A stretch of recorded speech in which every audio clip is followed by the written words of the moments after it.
Olá, amigos! O tema do vídeo de hoje é sobre a importância da caridade.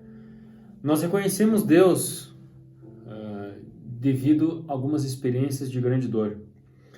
E essas dores, elas servem para a gente entender que nós precisamos mudar de fase, pois já cumprimos aquilo que precisávamos passar. Jesus nos diz: "Vinde a mim, todos vós que estáis fadigados, e eu os aliviarei." Ele diz no sentido de acompanhar os nossos passos, de nos orientar, e nos dar luz ao nosso caminho. Entretanto, essa assistência depende de uma condição, e essa condição está na lei ensinada por ele, que é o amor e a caridade. O amor e a caridade remete a essa aproximação com Deus. E essa aproximação, essa experiência exige algo muito importante, que é a humildade. Então a gente precisa buscar isso através do nosso livre-arbítrio, não esperar passivamente que tudo aconteça. É muito cômodo permanecer onde estamos, continuar com os mesmos hábitos, as mesmas atitudes, e quando precisamos mudar pela dor, é que percebemos o quanto estamos presos a uma zona de conforto e a um ciclo vicioso. Então, como esperar resultados diferentes se estamos fazendo sempre tudo igual? Nós precisamos mudar. O que isso tem a ver com a caridade e a humildade? Bom, é justamente para mostrar que em todas as situações das nossas vidas, quem está no controle é Deus. Aí você pode me perguntar, tá, mas e o meu livre-arbítrio? Bom, Deus criou as leis divinas e com isso Ele mesmo se autolimitou. E não tem ato maior de humildade do que isso. Então Ele estabeleceu regras que nos delimita e determina os parâmetros, determina essas regras e nos estimula a agir. E essa ação é o nosso livre-arbítrio. É a forma de interpretação dos problemas. Digamos que a escolha de quais problemas queremos resolver. Mas como assim, quais escolher? Eu quero uma vida mais pacífica, mansa, sem problemas. Será que é possível? Definitivamente não. Quando tomamos uma decisão, qualquer que seja, automaticamente nós assumimos problemas. Quando a minha interpretação sobre determinado problema remete a um propósito maior, eu percebo que os problemas são positivos. Por exemplo, eu estipulo uma meta de viajar todas as férias. Tomando essa decisão, fazendo essa escolha, eu estou assumindo muitos problemas, consequentemente, automaticamente. Então eu preciso organizar horários, me organizar financeiramente, preciso me abdicar de muitas coisas em detrimento desse objetivo. E eu posso até dar um exemplo mais simples. Por que a gente acorda cedo? Por que a gente acorda todos os dias? Em prol do nosso trabalho, em prol de um objetivo maior.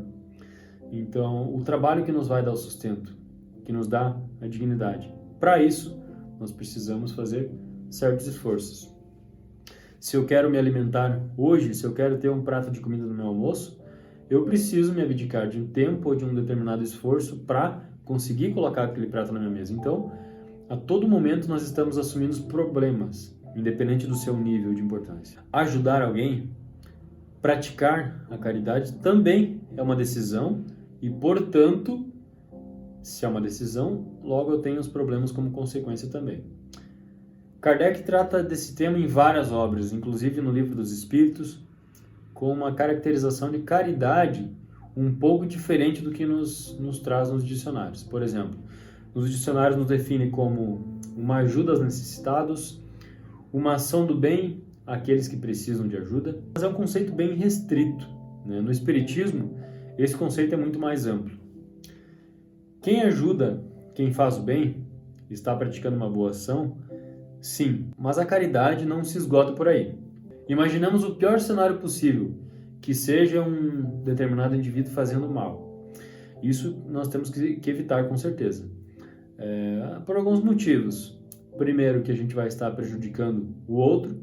E segundo, que nós vamos gerar um ambiente de provas e expiações onde tudo que a gente planta, a gente colhe. Então, se a gente faz o mal para o outro, a gente vai colher exatamente da mesma forma.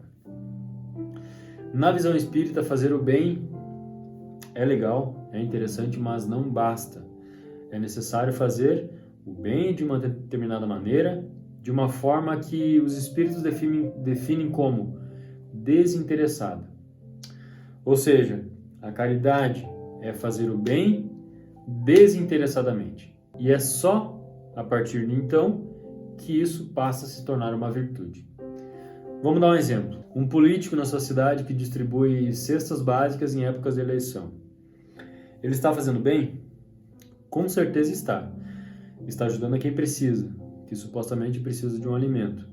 Mas ele está fazendo isso em troca de um benefício ou um interesse, que seja um voto, que pode custar a sua eleição. Isso não o torna virtuoso, não o torna caridoso.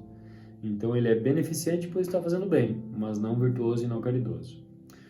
O bem deve ser feito por um ardor natural do coração, com uma emoção profunda do desejo de realmente fazer o bem, e não simplesmente por um motivo externo, por algum interesse moral ou material, sem fazer cálculos, sem pensar no que vai ganhar em troca. Nós podemos fazer o bem de várias maneiras. Inclusive, podemos até começar fazendo bem com algum tipo de interesse em troca de algo material, de algum prestígio social, mas ainda assim não se torna virtuoso. Mas é menos ruim que comecemos por esse interesse e vamos praticando, vamos reconhecendo a grandeza de uma ação, e quando nos damos por conta, estamos fazendo de uma forma natural, porque nós sentimos cada vez mais a pureza desse sentimento, vindo de um coração para praticar a caridade. A caridade ela é impossível sem a fé. A fé serve de inspiração. Então a caridade ela é o amor em ação. É mais do que devotar-se, é abnegar-se de si mesmo em favor da necessidade do outro. Então, se a gente esperar até a gente amar alguém para poder ajudar, a gente vai estar perdendo muitas oportunidades de ajudar quem precisa. Teve uma chance de ajudar? Ajude. Não pergunte nada, não coloque o preço nisso. A pessoa que estiver de coração aberto para começar a ajudar, seja por um determinado interesse, ela vai descobrir que o seu interesse é tão pequeno que logo vai estar fazendo isso naturalmente, sem fazer cálculos e nem pensar no que vai ganhar. Se toma de tanta felicidade que acaba agindo caridosamente, ao natural, e se torna benevolente. Então, fazer o bem é necessário, mas é preciso fazer um pouco mais, fazer desinteressadamente. Aí nós vemos uma distinção de dois termos, que é a beneficência e a benevolência.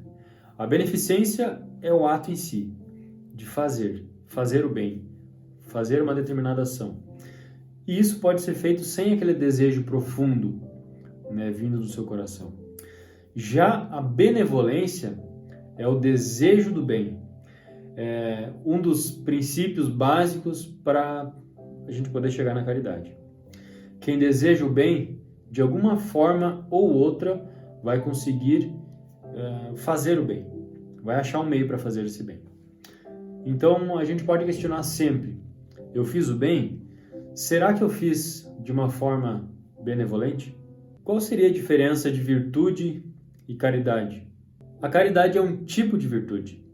É uma síntese de todas as virtudes que são necessárias para o nosso progresso moral do espírito. Então, tendo a virtude, a marca essencial do desinteresse. Por isso não se pode definir alguém como caridoso, como virtuoso, só por esse sujeito estar fazendo bem. É necessário ter mais esses componentes. Quando praticamos a virtude, mais desinteressadamente possível, temos aquilo que Kardec chama de caridade. Essa virtude se envolve pelo amor naquilo que tem de mais profundo. Existe um filósofo muito importante que foi Immanuel Kant, que já discutia a questão do interesse, né? Ele nos dizia: se o homem visse permanentemente Deus, ele não seria virtuoso, pois só praticaria o bem por medo ou bajulação, sem haver o ardor natural. Então, na sua época, já dizia sobre a importância do desinteresse. Agora, nós não conseguimos nos enganar. O julgamento de estar fazendo com interesse ou sem é interno, é nosso. Quem está de fora não consegue perceber a diferença de estar fazendo com um pensamento oculto ou sem esse pensamento oculto, como diz Allan Kardec. Se for a virtude sem o pensamento oculto, aí a gente encontra a caridade. E esses pensamentos ocultos podem resultar em muitas coisas, até desculpas. Ah, mas eu não tenho condições de ajudar ninguém, eu não tenho dinheiro, eu não tenho tempo. E eu te digo que todas as pessoas, em qualquer situação, podem ser caridosos. Se você mantém um desejo permanente de fazer o bem, se você deseja o bem incansavelmente, num sentimento puro de coração, com certeza você encontrará um meio de ajudar alguém. Você pode orar para alguém, pode sorrir quando alguém lhe procura, pode pronunciar uma palavra amiga, ou até se você não consegue falar no momento, você pode vibrar um pensamento de amor. Pois o seu desejo natural de fazer o bem está partindo do seu coração. Então, todos os que pensam bem irão encontrar uma forma de fazer o bem. Nem todos os que fazem o bem estão de fato com um desejo espontâneo e natural de amor dentro do seu coração. E por que o Espiritismo levanta um lema, uma tese de que sem a caridade ou fora da caridade não há salvação? Numa visão espírita, a salvação é transformar o indivíduo em um homem de bem. Salvar-se não é ir em determinado local para outro, especialmente mudar a si mesmo, né? Mudar a sua natureza local, virar um homem de bem, virar um indivíduo que pratica a caridade, que vive o amor espontâneo e natural o tempo todo. Por isso esse lema é muito importante. Não há outro jeito de evoluir na visão espírita, não há outro jeito de deixar de ser um espírito imperfeito, a não ser fazendo a caridade. E isso se dá quando o desejo do bem toma conta completamente do nosso pensamento. Imagine a hipótese do sujeito nunca desejar o mal. Se tudo que ele faz é o bem de uma forma natural. E quando aparece uma missão penosa e difícil, ele não fica preocupado com isso. Ele se entrega ao bem sem calcular os benefícios, sem medir as consequências. Quem coloca preço pelo bem que vai fazer, definitivamente não é ainda um espírito bom. Não conquistou a caridade, não deu esse salto evolutivo. Produzir essa abundância interior é o seu mundo íntimo que muda de tal maneira que fará sempre você ser bom, mesmo que receba dores e sofrimentos. E aí a gente volta para as escolhas. Cada escolha que a gente faz gera uma dor, gera um sofrimento, gera um problema. Escolha começar. Escolha ir se abrindo para esse bem que você está fazendo e comece a produzir uma mudança interna. E daqui a pouco você já vai esquecer todos os interesses, todos os cálculos envolvidos e passa a fazer tudo com naturalidade e espontaneidade. Então, você estará salvo. Essa foi a minha mensagem de hoje. Agradeço a você por ter ficado até o final desse vídeo. Se tiver alguma dúvida ou sugestão, deixe nos comentários, que vamos respondendo durante a semana. Muito obrigado e boa semana a todos. Fiquem com Deus.